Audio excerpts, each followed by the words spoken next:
Poor Bartimaeus. He spends his life as a blind beggar, sitting on the side of the road to Jericho in his cloak, with his cloak over his lap, so the people can toss coins in. He's just on the edge of society. Now, Jesus and his disciples have been in Jericho and are on their way to Jerusalem. As they're leaving Jericho, they are followed by a large crowd of people. Many other pilgrims are going to Jerusalem. They know about and are curious about this Jesus and his disciples. Bartimaeus has heard and known about Jesus and the miracles and healings that he has done. And he calls out to him. And the crowd tries to quiet him, but he yells louder. And he adds a twist. He says, "Jesus, Son of David, have mercy on me." Calling him the Son of David means he believes that he is indeed the Messiah. As Jesus calls Bartimaeus to him, he throws off his cloak with all his money in it and goes to Jesus. And Jesus asks him a fairly obvious question. "What do you want me to do for you?" "My teacher, let me see again." And Jesus said to him, "Go, your faith has made you well." And immediately he could see again, and he followed Jesus on the way. Two things really strike me about this passage. One is the stark difference between Bartimaeus and the two disciples in last week's gospel. James and John, the brothers, want to sit next to Jesus on either side when he is a king in what they see as his new kingdom. Now, he's already told his disciple 3 times about his impending death and resurrection when they reach Jerusalem, but none of them see it or understand it. James and John just want to be seen in a place of power. Bartimaeus just wants to see. To be seen or to see. And sight leads us to insight, which leads us on to faith. Bartimaeus already has faith that Jesus, the Messiah, has brought sight to others, and that he could do the same for him. Jesus said he is made well by his faith. And in Ephesians, we are told, by grace are you saved through faith. If we provide the faith, God grants us life eternal as well as a more serene life in this world. Now, faith is not an easy task. It requires belief and loyalty in something you've never seen or understood. I spent my early childhood in a fundamentalist church, similar to today's evangelicals, except stricter. It was a theology of fear and punishment, to the point that my dad lost his position as Sunday school superintendent and choir director when he bought us a TV set when I was 5 or 6. Other things forbidden were movies, swimming, dancing. These were all evil. I mention these 3 because happily these are few of the rules that my parents disagreed with, so I got to participate in. But I could never escape the fear, the hellfire and brimstone, 3 or 4 times a week in church. Another issue that drove me nuts was the punishment I got for wrongdoing as a kid. Most of you are too young to remember when spanking was a common mode of discipline. I, however, lived through that era, except my church added a different twist to that. We had to pray before the spanking about what I had done. Now, my parents never abused me, and I probably deserved everything I got and maybe more. But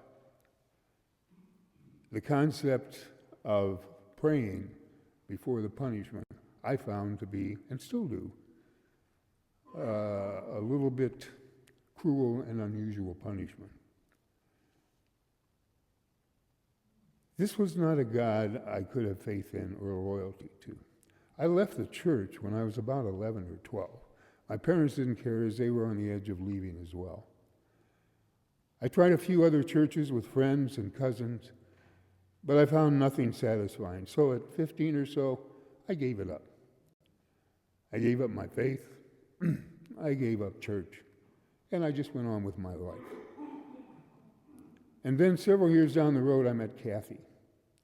Now, it took her a long time to say yes to marrying me, but she finally did. And I agreed to become Catholic, as she was born and raised Catholic from a very Catholic family. I was older, not much, unfaithed, and even worse, I was divorced. Well, we met with the Catholic Diocese of Des Moines to learn what it would take for any earlier marriage to be annulled so that we could marry.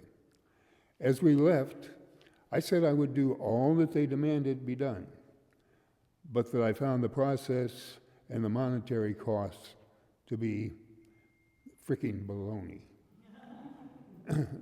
Those are not the exact words that I used at that point in time.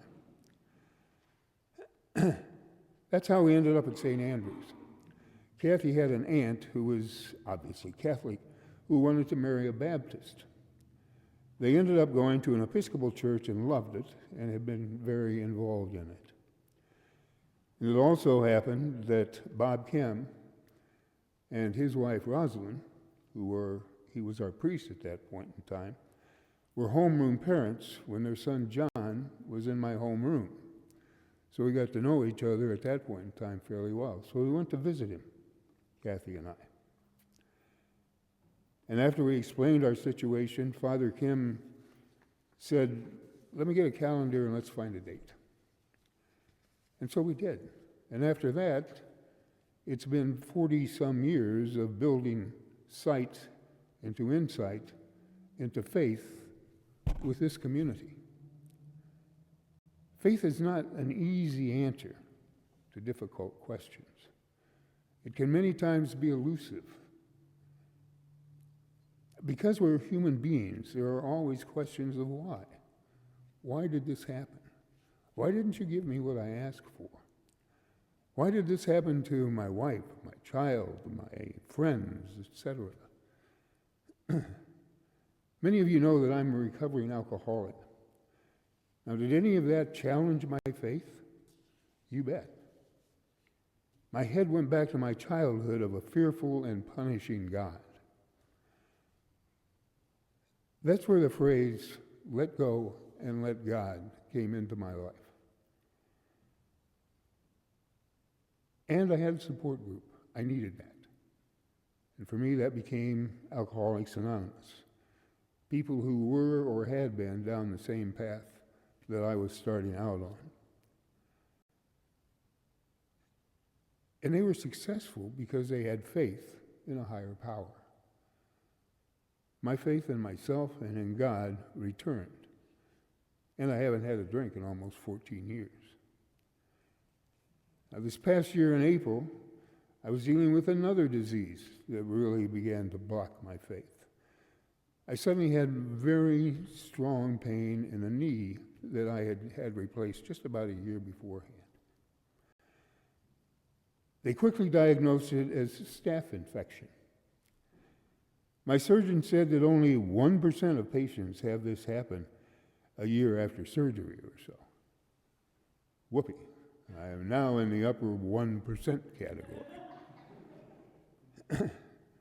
They at once reopened my knee, removed all of the infection as they could, and sewed me back up.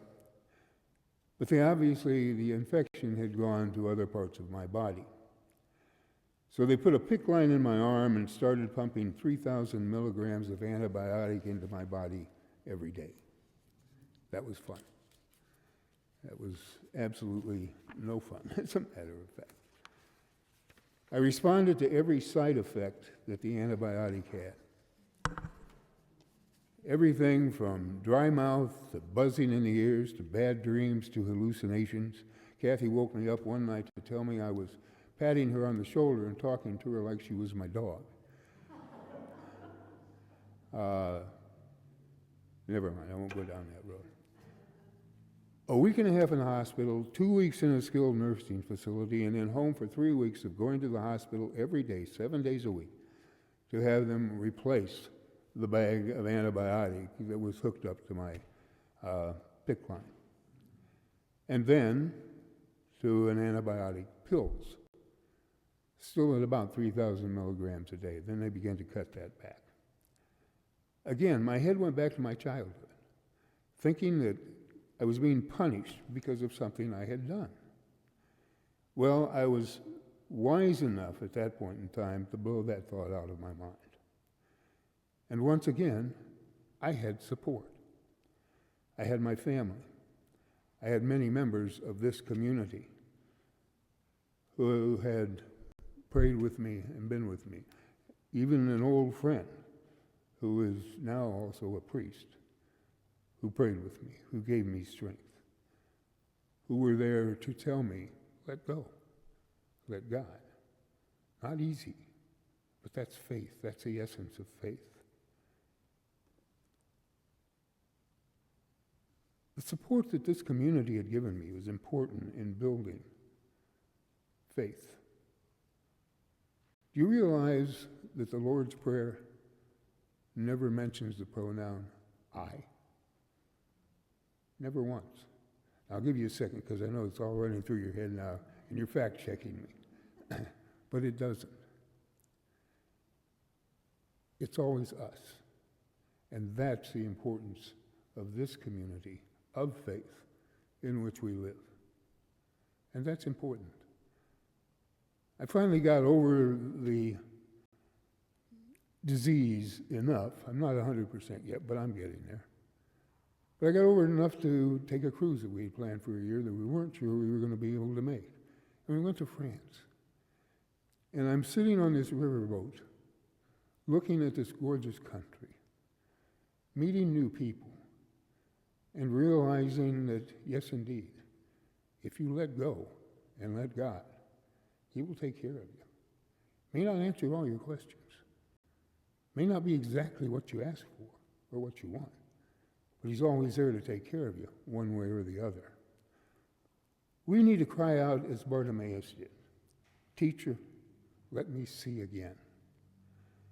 The more we can see as Bartimaeus did through the darkness to the light of faith and trust in God, how much better we will be and how much better our world could be.